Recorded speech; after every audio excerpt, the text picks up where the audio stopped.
You ever have those nights where you just want to sink into a game and stay there for a while? No rush, no pressure, just you, the world on screen, and time quietly unfolding? I've been thinking about that feeling a lot lately, that peaceful kind of gaming that doesn't ask for anything loud or fast, just patience, curiosity, and maybe a cup of something warm nearby.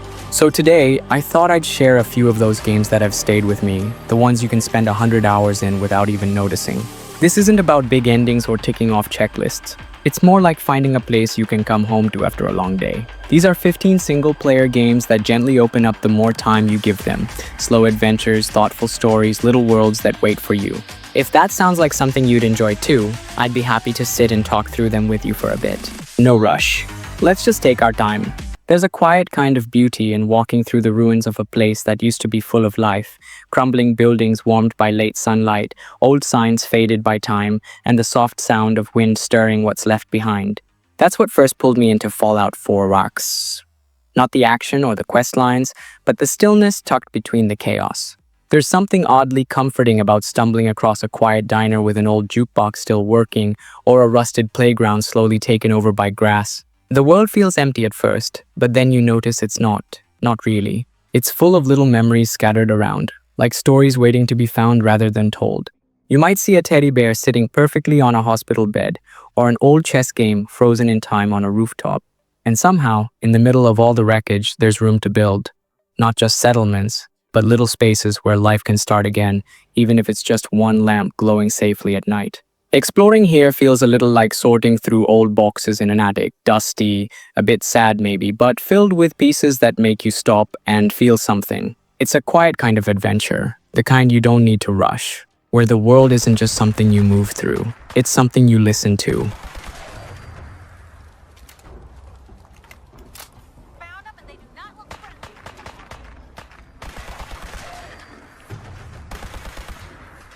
Sometimes you're just standing at the edge of something wide open skies above, wind moving through red-leaved trees, and far in the distance, machines you can't quite name yet moving like living things. That moment where silence meets some deep curiosity, that's what pulled me in.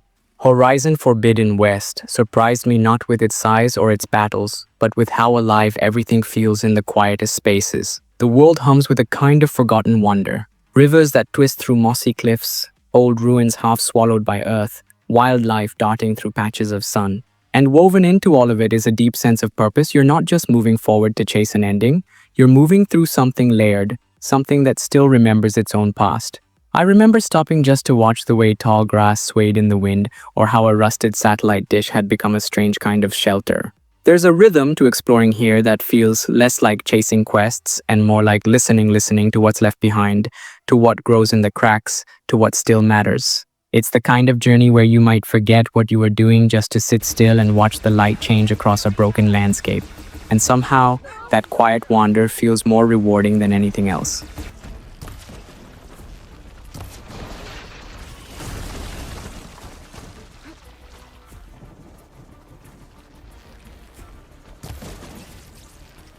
There's something strangely tender about watching a grown man in a cheap suit stand under neon signs, quietly talking to strangers who don't expect him to care. That's what first stayed with me, not the fights or the chaos, but the quiet moments in between, where everything slows down and you start to see the heart behind it all. Yakuza, like a dragon, unfolds in a way that feels more personal than expected. Not just because of the streets you walk, lined with glowing vending machines and narrow alleyways full of late-night stories, but because of the people you meet. There's a warmth in all of it, in the way characters slowly open up over simple meals, or how side stories unfold like little windows into lives you might have otherwise passed by. It's funny, sometimes ridiculous, but never shallow. One moment you're caught off guard by how deeply someone cares, the next you're chasing after a dream that doesn't even seem possible. And yet somehow, you believe in it anyway. What makes everything feel different here isn't the turn-based battles or the setting, but how much soul it carries in small, unexpected ways. There's a softness buried under the humor, a kind of quiet optimism that makes you want to stick around just a little longer. Not to finish anything, but simply to be part of a story that feels strangely human. You're gonna be in a world of hurt. I got this. Feeling better already.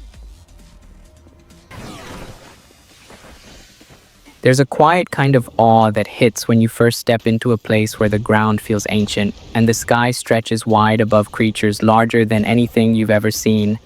Not just wild, but part of the land itself. Monster Hunter World caught me in one of those moments where the trees swayed like they were breathing and the jungle echoed with sounds you couldn't quite name. It doesn't rush you. You learn the rhythm of the world slowly, the way a creature's footprints tell a story, or how the air shifts right before something enormous moves beyond the trees. What I didn't expect was how peaceful it could feel between those hunts. Gathering herbs by a riverbank, cooking over a tiny campfire, or just watching your companion doze off nearby.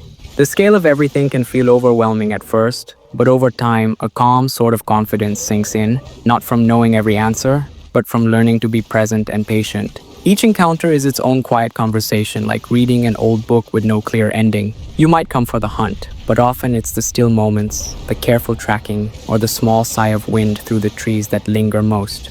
There's a kind of wonder in realizing how alive the whole place feels. Not just dangerous or wild, but deep, like something that's been waiting to be understood.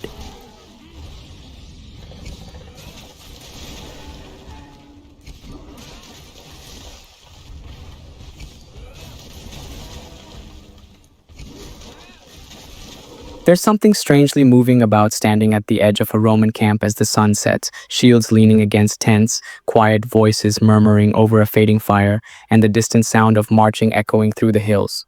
Expeditions, Rome caught me off guard like that, not just because of its setting, but because of how personal it all starts to feel after a while. You begin in the middle of something much larger than yourself, battles, politics, uncertain loyalties, but it's the small choices, the letters from home, the quiet talks with companions before the next campaign that stay with you. The world itself feels textured and thoughtful. Dusty roads winding past vineyards and villas, rough hills dotted with old ruins and tall standards waving in a dry breeze. Strategy plays out patiently, more like a conversation than a contest, and the weight of each decision sits with you long after the fight is done. I didn't expect to care as much about the people walking beside me, or to feel such quiet pride in building something steady from the edges of chaos. Here's something different, something not loud or flashy, but deliberate. A story that unfolds like a slow march through unfamiliar lands, where every step has meaning, and the journey feels deeply, unexpectedly human.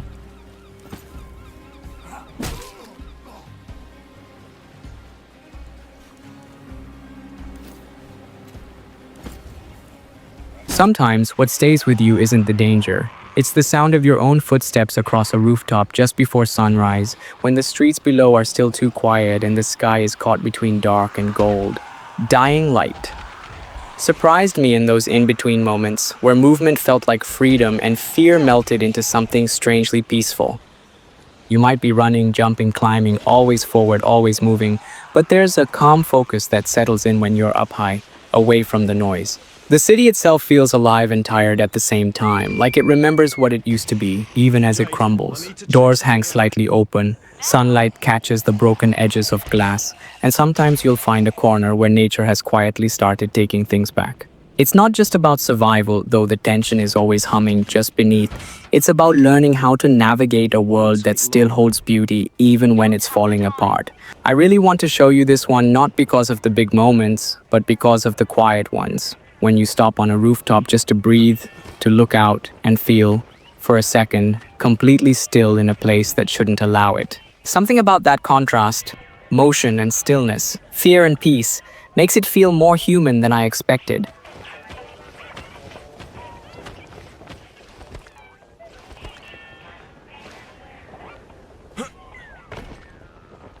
There's something quietly comforting about walking through stone corridors lit by soft candlelight, with the gentle sound of footsteps echoing behind you. Not because you're rushing toward anything urgent, but because the people waiting at the end of the hall genuinely matter to you. Fire Emblem, 3 houses. Caught me in moments like that, small ones where the world slowed down, watering a plant in the monastery garden, sharing a meal under rustling leaves with someone who's finally starting to open up. The heart of it isn't just the strategy or the battles, though those will challenge you in thoughtful ways. It's the deep sense of time passing, of bonds forming slowly and honestly, like watching the seasons shift from one quiet chapter to the next. What stood out to me wasn't how grand the story could get, but how personal it felt. Every conversation, every letter, every glance shared in the middle of something much bigger. You might have missed this one if you were only looking for combat, but beneath the surface it becomes something far more gentle, a place where teaching, listening, and simply spending time with others becomes just as meaningful as any fight won. There's a warmth here, rooted in reflection, in choice, and in the bittersweet way people grow closer, and sometimes grow apart, without ever losing the soft weight of what they once meant to each other. Thank you.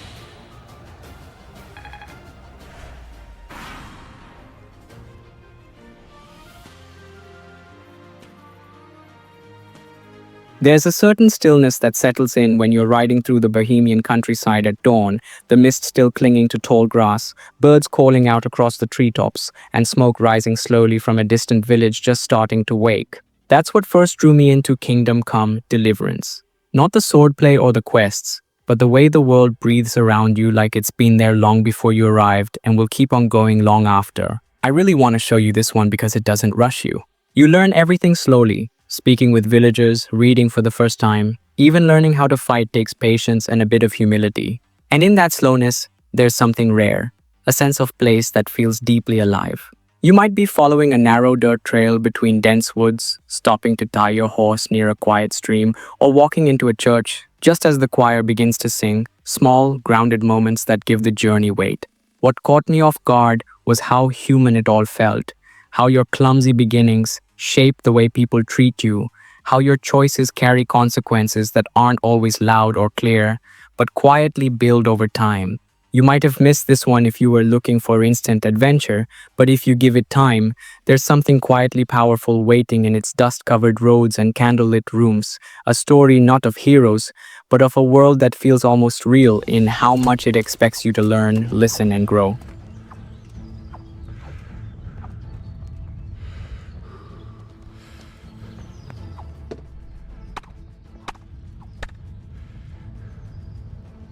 There's a quiet kind of wonder in stepping into a world that feels carved from myth, where ancient ruins lean into the light of a fading sun, and distant choirs whisper through the trees like the land remembers everything that came before.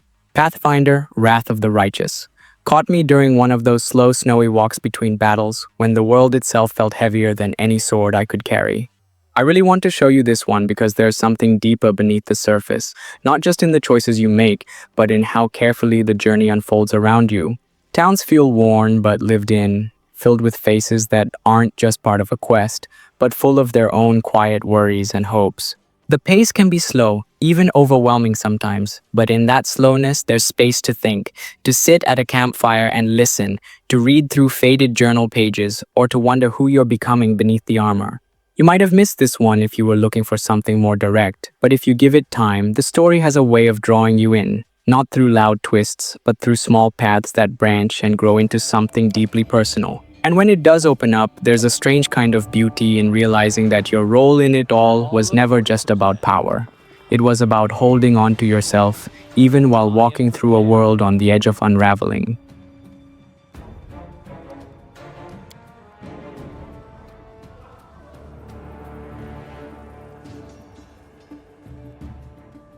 There's something quietly magical about watching sunlight spill across a pixelated forest, as though the morning itself has weight, not just in how it looks, but in how it feels to stand there for a moment and breathe in a world that doesn't rush you.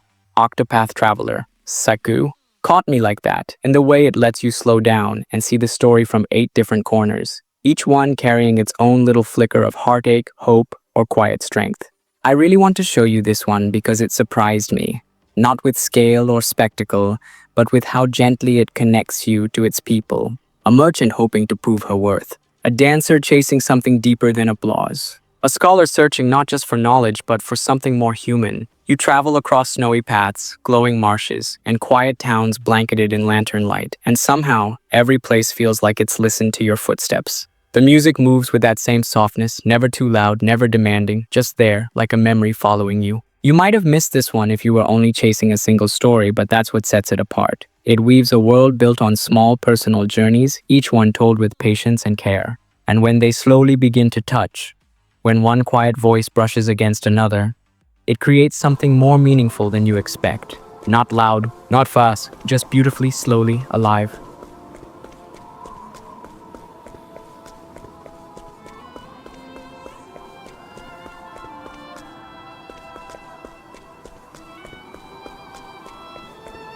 There's a quiet kind of wonder in stepping off your ship onto a planet no one's ever named, red grass swaying beneath your feet, odd shapes moving in the distance, and a sky filled with moons that don't quite follow the rules you're used to. No Man's Sky caught me not with action, but with that feeling you get when you look up at something impossibly big and realize you're free to just exist within it. I really want to show you this one because it doesn't ask much of you, only that you look around and follow whatever pulls you. A glowing cave, a lonely tower, a storm that rolls in faster than you expected. You might take off again just to see what's on the next planet, or you might stay a little longer to build a shelter or leave a small mark behind. What surprised me most is how peaceful it feels once you stop trying to accomplish things and start noticing instead. The way colors shift as the sun rises, or how the silence changes when you dive beneath an alien ocean. You might have skipped this one if you only heard about where it started. But there's something really special here now, a universe that doesn't rush you, that feels endless, but strangely gentle, almost like it's waiting patiently for you to find your own meaning in it. The more time you spend here, the more it starts to feel like a kind of quiet companionship, you and the stars, just drifting, just exploring together.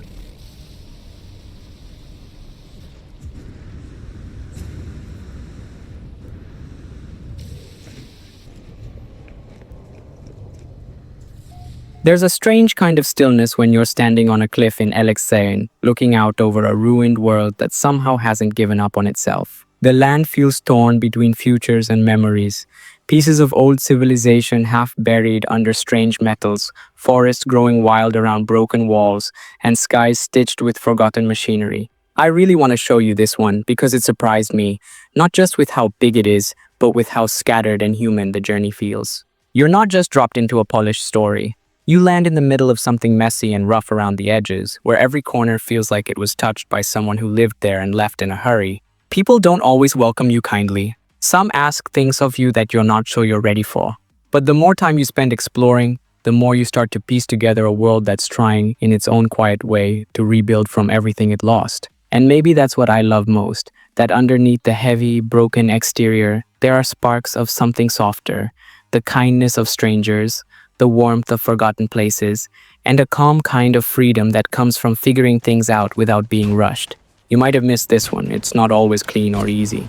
But if you settle into its slower rhythm, there's something real there. Something that feels a bit like wandering through a past that never quite became the future it hoped for.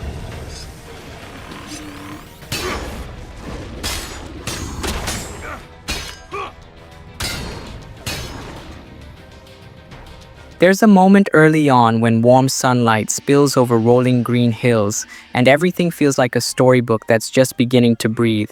Gentle winds moving through tall grass, distant rooftops tucked into valleys, and a soft sense of something hopeful waking up.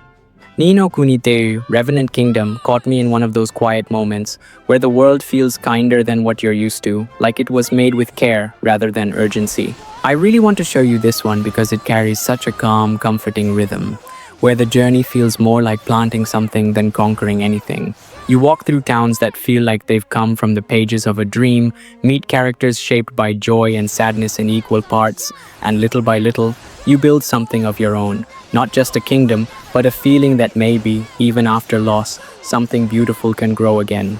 You might have missed this one if you only looked for challenge or combat, but there's so much wrapped up in the soft detail, the way characters smile when you check in on them, the quiet hum of a new village finding its rhythm, or just sitting with the music long enough to feel at peace. It's gentle in a way that's rare, not naive, just deeply hopeful, and stepping into it feels less like playing and more like being invited to believe in something good again.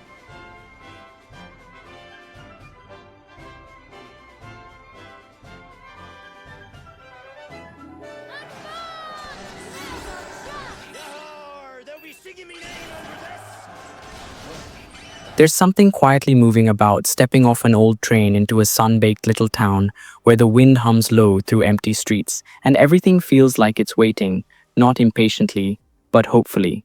My time at Sandrock caught me in that stillness, in the feeling of being a newcomer not just to a place, but to a rhythm, a slower way of living where every small act, fixing a fence, sharing a meal, planting something new, carries its own kind of meaning. I really want to show you this one because there's a peaceful honesty to it, the kind that unfolds in everyday moments. The town feels dusty but warm, patched together with careful hands and quiet effort. People aren't just characters, they start to feel like neighbors. And the desert stretches beyond like an open page, not to conquer, but to understand. You might have missed this one if you were only listening for noise, but here you'll find something softer. Mornings filled with the sound of hammers and distant footsteps, evenings where lanterns glow against the wood of quiet porches, and a sense of progress that isn't measured by winning, but by growing, slowly, gently, and at your own pace. This one caught me off guard, not because of what happens, but because of how it made me feel while nothing was. And sometimes that's exactly the kind of place worth staying in a while.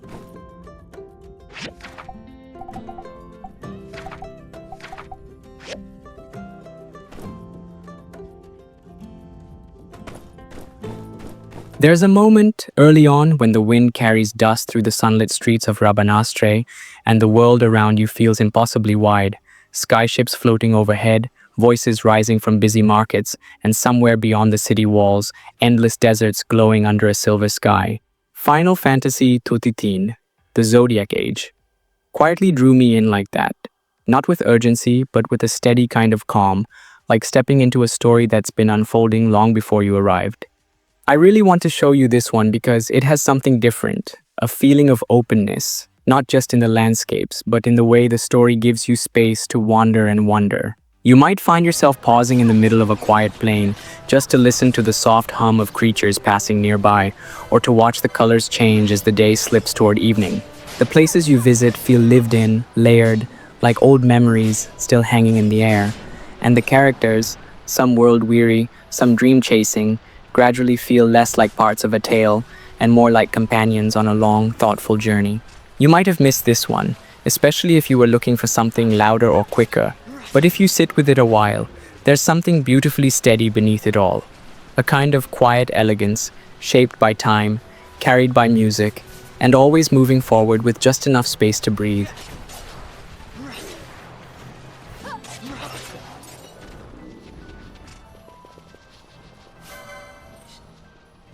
Thanks for spending this quiet time with me. It's always nice to just slow down and explore these worlds together. If you ever want something that truly lasts, there's a video on the channel about 15 single-player games that can easily last you 100 plus hours. No pressure, just something peaceful to check out when you feel like it. And if this kind of calm space feels good to you, you're always welcome to come back. Like, comment, or subscribe if it feels right, no expectations. Just take care of yourself, and I'll see you again when the time feels right.